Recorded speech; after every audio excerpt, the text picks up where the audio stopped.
Hello, insiders, and welcome to another edition of Connecting Through Science. Today's edition is mindfulness and technology, and I'm very excited about this episode. We have a great, knowledgeable guest on all things mindfulness, meditation, and apps to help you with them. Katie Mackin is here with me today. Hi, Katie. Hi, Jason. Thank you for having me. Oh, it's a pleasure because a lot of times Inside Tracker will recommend mindfulness for our users looking to improve many aspects of their health, from mental to physical. Mindfulness, meditation are part of that, and science tells us that. And you are an exemplary person to help us navigate mindfulness, meditation, and technology because you are the Chief Mindfulness Officer of Presence, a mindfulness app, but you're also a very learned yogi and meditation instructor. Could you just give us a little background about your relationship to mindfulness? Absolutely. Thank you for all of those very kind words about me to open this. Yes, as you said, I am a yoga and meditation teacher. I've been teaching for about 8 years now, 8.5 already. And I grew up in the Midwest and in a very small town where mindfulness was never spoke about. And I dealt with very high anxiety and panic attacks in my early 20s. Mindfulness, meditation, yoga were the practices that really started to support a healthier lifestyle. And anxiety was something that I just thought you lived with. It was just that this is how life is. Right. And then I realized there's other paths. And so that's a very short story. I moved to Boston about just about 7 years ago now. And 2 years ago, I started working with Presence, which is a digital mindfulness and digital wellness app that we'll be speaking about today. Right. No, that's people in the group comments this week. We were talking about different apps and different tools to help with this process or this activity of mindfulness. So I want to start to be clear because mindfulness and meditation have a little bit of an aura around them as maybe being something more than they are. And so let's kind of set the tone of this conversation of mindfulness. What is mindfulness as a practice, as a thing? What is mindfulness? Great question. And I think mindfulness is so hot right now. And It is.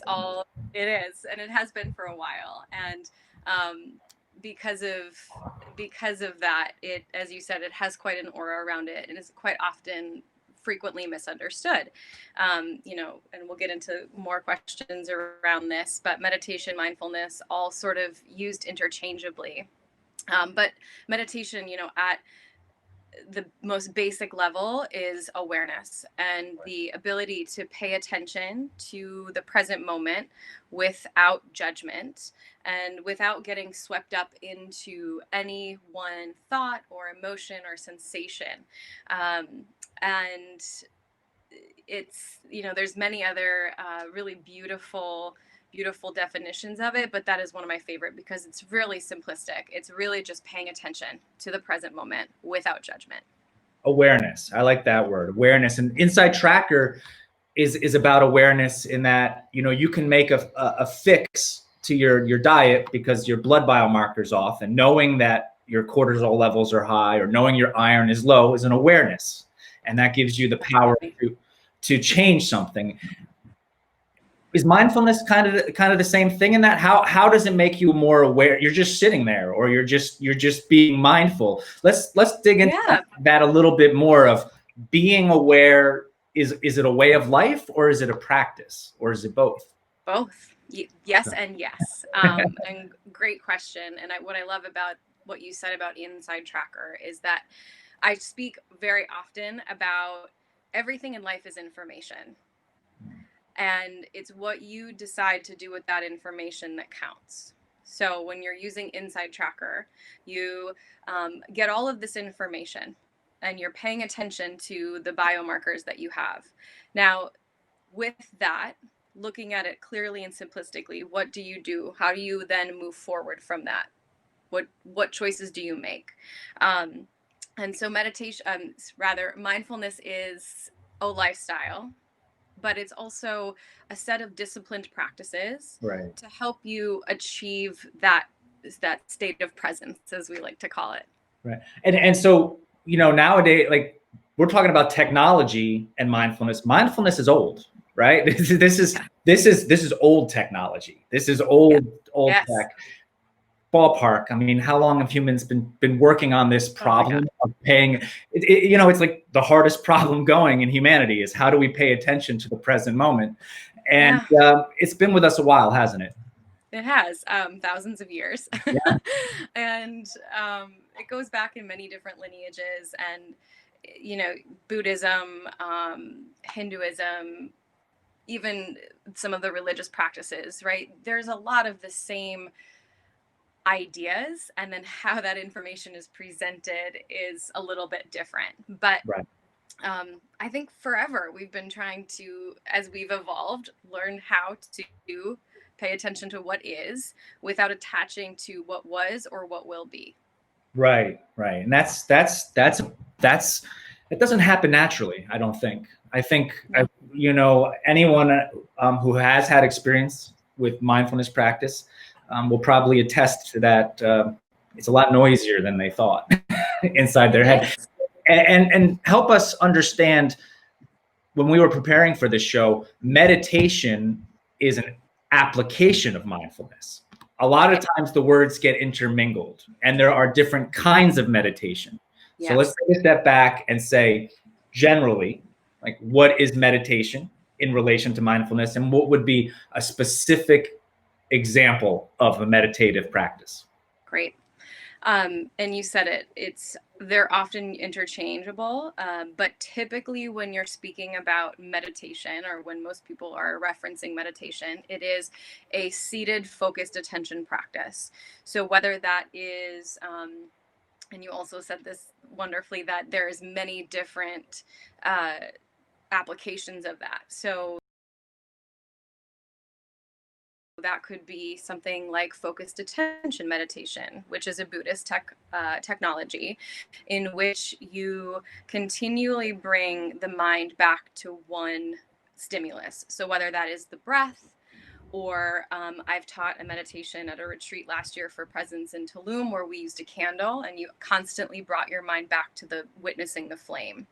Um, so very often it's that idea that you're seated, or even in movement, you could do movement meditation, but that your focused attention is on one stimulus. Mindfulness meditation is a little bit different.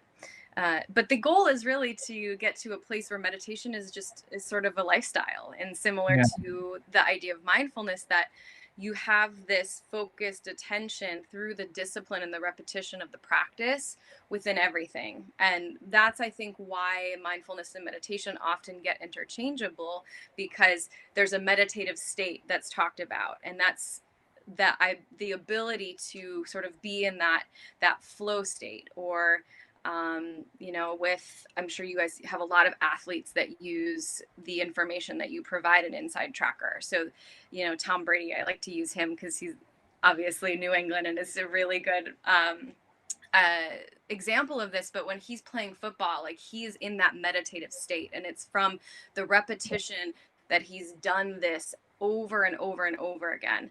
And like everything in life, with making any changes that you would in Inside Tracker or in your lifestyle, it takes discipline, and for Yeah. you to do that over and over again until it becomes effortless. So it's sort of like meditation is the effort that you put forth to get to that effortlessness, the mindful, the meditative state. Yeah. And my impressions are it's not easy. And maybe you can, I remember having to make that a goal, just like, I was taking a vitamin D supplement, every day take your vitamin D supplement and you'll get where you want.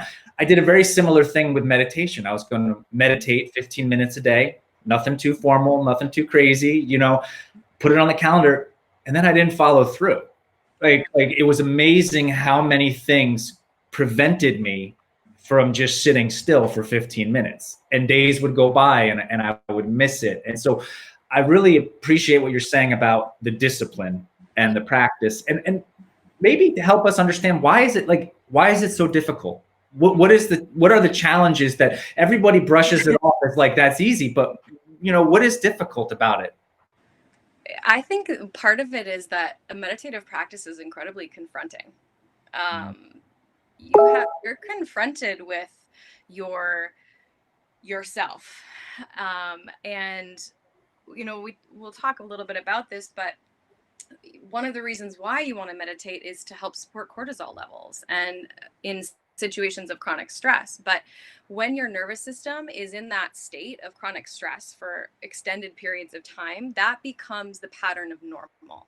Yeah, 2020. And I like to look at, yes. And so when you sit and, if I've had a really long day at work. I'm stressed. I have this email that stressed me out. Something with my partner stressed me out. Or, I don't have children, but you have kids that there's all of these stressors or stimulus, because we want to also not necessarily look at it from quote unquote a negative light, but it's stimulus. Right. And then I go to sit in meditation, and all of that in the physical body is going to come through, all of that in the mental body is going to come through. And it's a lot easier for me to take my phone, open up Instagram, and scroll for 15 minutes rather than sit and confront some of those uncomfortable feelings. And meditation and mindfulness, both of these practices and are really practical techniques to normalize discomfort, and to better than be able to. I think about the meditation and yoga as like this is like practice for life, because there's always going to be challenges and things that are uncomfortable and moments where you don't really want to have to deal with this, but it is a part of life. And to be able to sit and normalize it through a breath technique, or through focused attention, constantly bringing my awareness back to one stimulus, or through compassion and love and kindness, which is another form of meditation where you're exuding compassion towards those outside of you, better prepares me for the moments of discomfort that will absolutely come up in my everyday life. And we're really this is a big part of what we're all going through as a collective right now, through the experiences of COVID, through the experiences of Black Lives Matter. We're kind of being forced to sit in it a little bit. Right. And that can bring up a lot for people emotionally, physically, mentally. Yeah, I mean, and I think it's important to say, like all practices, whether you want to start running or lifting weights, you got to have a little bit of forgiveness, right? With yourself, and that you're not going to be an all-star the minute you sit down to do this. The focus of our talk today is to incorporate the technology. We've got this really old meditation techniques and you spoke of a few, loving kindness practice, returning to the breath practice.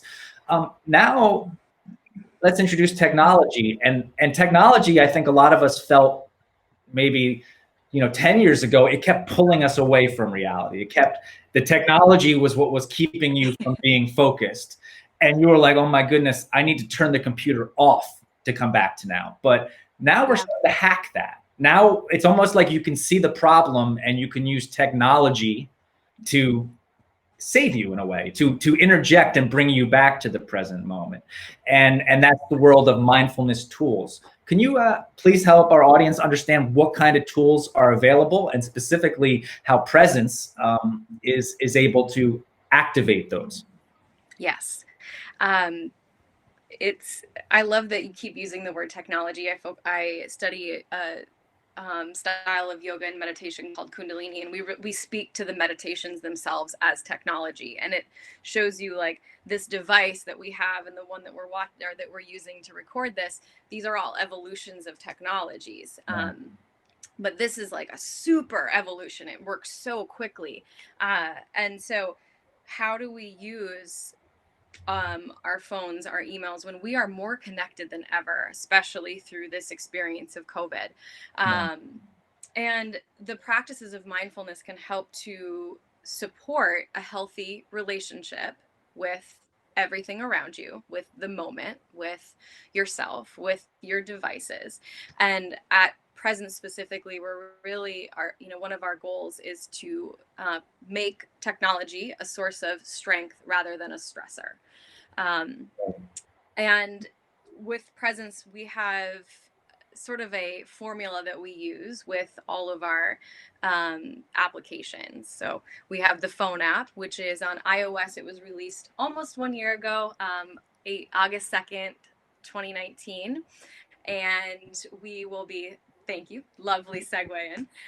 We will be introducing the Android app on the 1 year anniversary next month. So really excited about that. That's been in the works for a while, but we encourage users to pause, to reflect, and to unplug.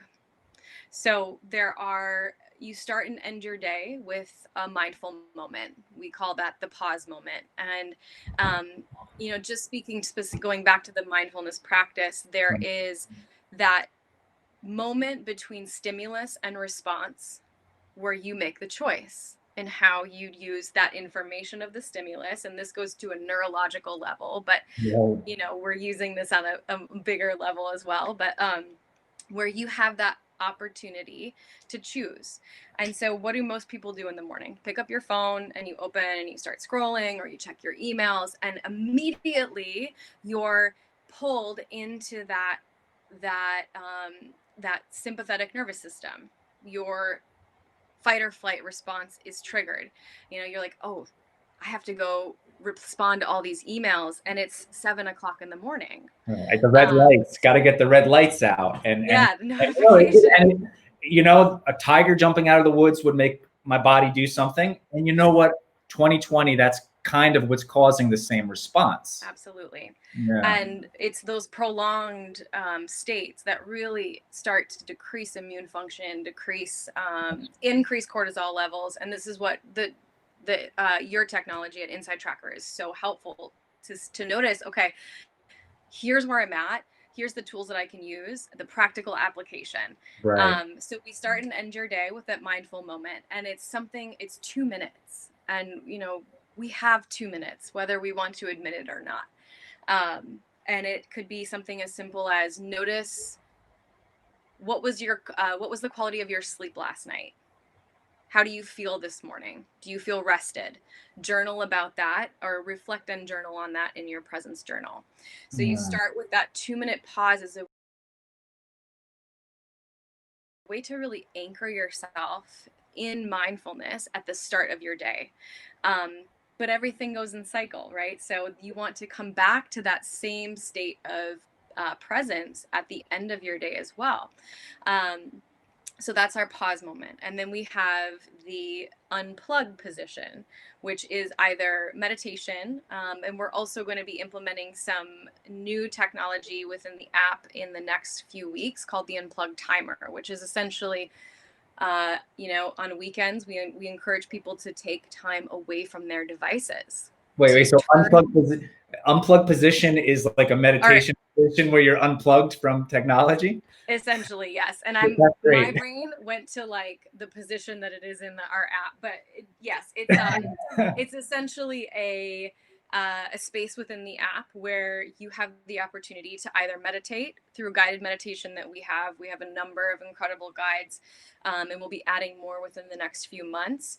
Or you can do your own self-guided meditation, breath work, all the techniques that we've been speaking about in seated meditation, or you can unplug from your technology. You can unplug from your streaming. If it's that "are you still watching" moment where you're like, okay, I need to step away from the Netflix for a while, and you can set a timer on your phone. It'll run in the background and it'll alert you. Say you want to unplug for 12 hours. You want to turn off your social media for 24, and that will run and alert you when that time is up. And then we encourage you to reflect. So journaling is an incredible mindfulness practice that really allows you to, witness and identify emotions, and then identify, obstacles to shifting that emotional experience without getting too attached to any one sensation. And so we have integrated into the app a journal. and then you can reflect day to day. You can go back and there's a calendar, so you can like look at what specifically you wrote last year to notice how that has shifted or changed. And then we also offer live meditations 4 times a week, 30 minutes, guided by our meditation guide. So that is a portion of the app as well.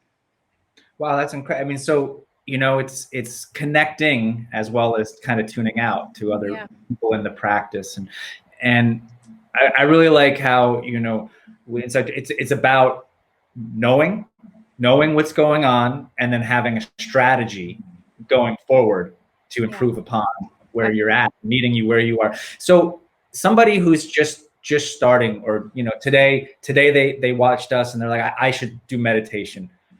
Inside Tracker recommended it for my cortisol levels. And I'm going to do it. What does that look like for a good starting practice over a week, and how much a day, and what does that look like so that it's not intimidating? That's a great question, and one I get very often. And what I like to say is, first of all, start simple. Ask less of your practice than more, because we expect, as we said earlier, we expect a lot out of like one seated meditation, or we change our diet for one day and we expect a lot from that. But this takes time. Your body is physical. It's tangible. It takes time to change that. And the mind is incredibly powerful, but those patterns have been running for, I'm 36. So 36 years for me, however old you are, a lot of times you've been running those same neurological patterns for a long time. So to rewire those, it's going to take some time. So start simple. If that's 1 minute the first day where you sit and you breathe and you're consciously aware of your breath, great. And then maybe tomorrow it's 2 minutes. Don't bite off more than you can chew, because then you're just setting yourself up for failure. And then it's really easy not to return to that practice, because there's a perception around it didn't work. We create a lot of stories, a lot of narratives on our own practice. Yeah, exactly. And it's uncomfortable, right? And so it's learning how to normalize that. So start small, and know that there's also not one way up the mountain. And you have to really understand what works for you. And that takes like some time. And it's like dating, you've got to like take yourself on some mindfulness dates and figure out what works and what fits into your lifestyle. Because again, if you sit down and meditate at 7 a.m. for 5 minutes, and then you do that again at noon or at 7 p.m., every person is going to have a different reaction to that experience. And so 7 a.m. might work for you, but that doesn't work for me. So I need to understand how that can support and sort of be integrated into the life that I already live, because we're householders. We have lives to live. We're not monks sitting up in a cave able to meditate for 8 hours a day or longer. We are not. I think that's really going to help a lot of people get started, so they're not intimidated that you're going to be cloistered in a robe because you're engaging in mindfulness practice. I want to. Why don't you let everybody know where they can find the Presence app? Yes. So we are, as I said, in the iOS store, PREZEN as in Zen, CE, or hellopresence.com, or Presence app on Instagram. Great. So those 3 areas are easy ways to find us. And you said it, grace, forgiveness, and if you get off track, start again. Yeah. And it's the same thing with your biomarkers. 2020 happens. Yeah. This spring happens. Yeah. And there's the controllables, and being aware, being mindful is something that I feel we should always be able to come back to. Absolutely. And you said that very well about something that. And Katie, thank you for the chat today. And I hope everybody checks out Presence. I've been using it myself to be confronted with what I want to do in my goals with doing this each day. I hope our viewers do too. Thank you, Katie. It was a pleasure talking with you today. Thanks, Jason. Have a great day.